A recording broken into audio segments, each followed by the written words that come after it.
Welcome back, guys. I hope that you saw the last 7 parts of this chapter, and in this part, we are going to learn some important identities of the square root.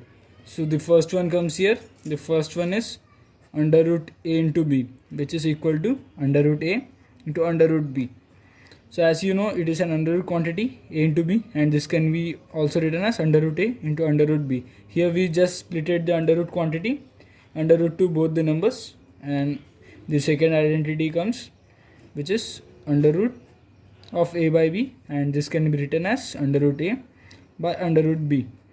And as you are in this part also, I have just splitted the under root to both the numbers, and the third one is very important, so just please remember this IMP, which is under root a plus under root b into under root a minus under root b. So now I will tell you how to solve this, and I will give you the proof also. So under root a plus under root b into under root a minus under root b will be a minus b. So here comes the proof, and we write these numbers same again, under root a into under root b and under root a minus under root b. So here we just multiply under root a by under root a and under root a multiplied by under root b, and same thing will be done with b. We will multiply b with this bracket and a with this bracket. So let's just split it, under root a into under root a minus under root b. We multiplied a with this bracket, and in between a and b there is a plus sign here, so we will add plus under root b into this bracket again, under root a plus under root b. So here under root a into under root a will be a, and under root a minus under root b will be minus under root ab. As I already told you, from as it is already written here, that under root a into under root b will be under root ab. So we have used that property here. So under root a minus under root b will be minus of under root ab, plus under root b into under root a will be under root ba under root ab. As you already know that multiplication possesses commutative property, a into b is always equal to b into a. So this is the property we used here. So under root b into under root a will be under root ab, and under root b minus under root b will be minus of minus b, and from here under minus under root ab plus under root ab will get cancelled with each other, as this is positive quantity and this is negative quantity, and what remains at last is a minus b. So this is how we proved this.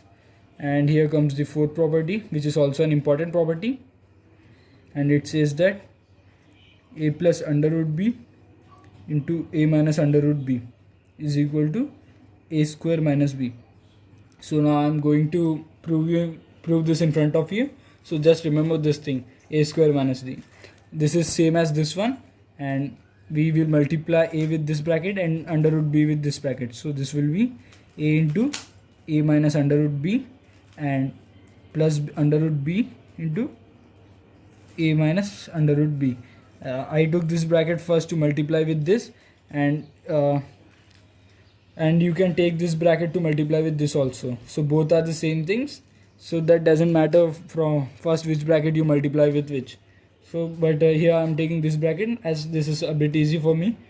So I multiplied a with this bracket, which is a minus under root b, and then I multiplied plus under root b with this bracket again. So a into a will be a square, and a into minus root b will be minus a root b, and under root plus under root b into plus a will be plus a root b, and plus under root b into minus under root b will be minus b, and plus a root b and minus a root b will get cancelled with each other, as one is positive and the other one is negative in the same terms. So what remains with us is a square minus b. So here we proved this, and here we proved that one. So now let's go to the fifth property, and here comes the fifth property. And the fifth property says under root a plus under root b multiplied by under root c plus under root d, and here we get an answer as under root ac plus under root ad plus under root bc plus under root bd. So I am going to prove this again. this is the same as the third property and fourth property. As you can see that we have to use the same formula to prove this also. So we will multiply under root a with the second bracket. So this will be under root a into under root c plus under root d, and now we multiply plus under root b with the second bracket. This is under root c plus under root d, and under root a into under root c will be under root ac. I already told you under root ab will be under root a into under root b, as this is the multiplication property. So this can be again written as this.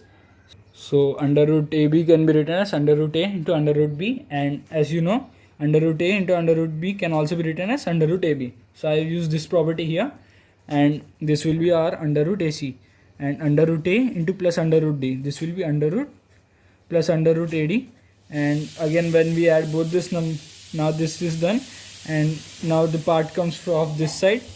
So plus under root b into under root c will be under root b into c, and again we add this to this. So under root b into plus under root d, and this will be under root of bd. As you all know, this is a positive quantity and this is also a positive quantity. So therefore when we multiply both these numbers, we get a positive number. So and finally the equation can be written as under root ac plus under root ad plus under root bc plus under root bd. So this is how we got this. From this we got this. So this was the proof. And yeah guys, remember this thing, that when it is given like this, we have to remember this thing also. So don't remember it straightforward like under root a plus under root b into under root c plus under root d will be this. Just remember like this, under root ac plus under root ad plus under root bc plus under root bd will be equal to under root a plus under root b into under root c plus under root d. So remember like this. It will be a bit difficult to understand, to study this, but it will help you a lot in exam if you remember like this, because sometimes the question is given in this form and we have to write it in this form. So in that type of questions, this will help you a lot.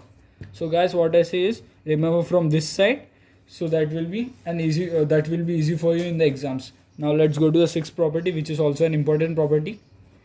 So the property 3, 4, 5 and 6 are very important, and this property says under root a plus under root b whole square, and this will be equal to a plus 2 under root ab plus b.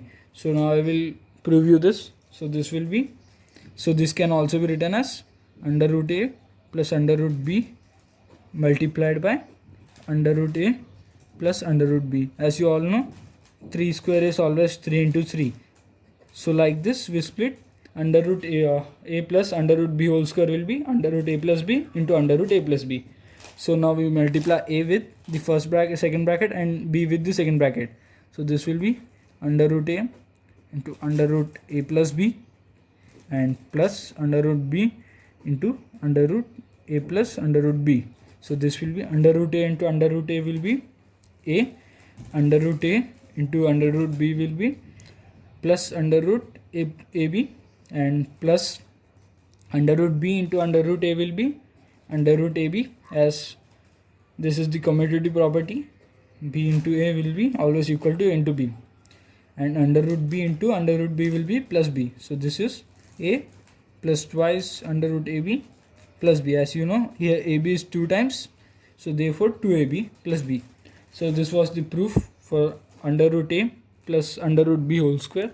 Now I am going to tell you another property. This is also an important, so just remember this thing, which is under root a minus under root b whole square. So this will be a minus 2 under root ab minus b. So the proof for this also is same as like this.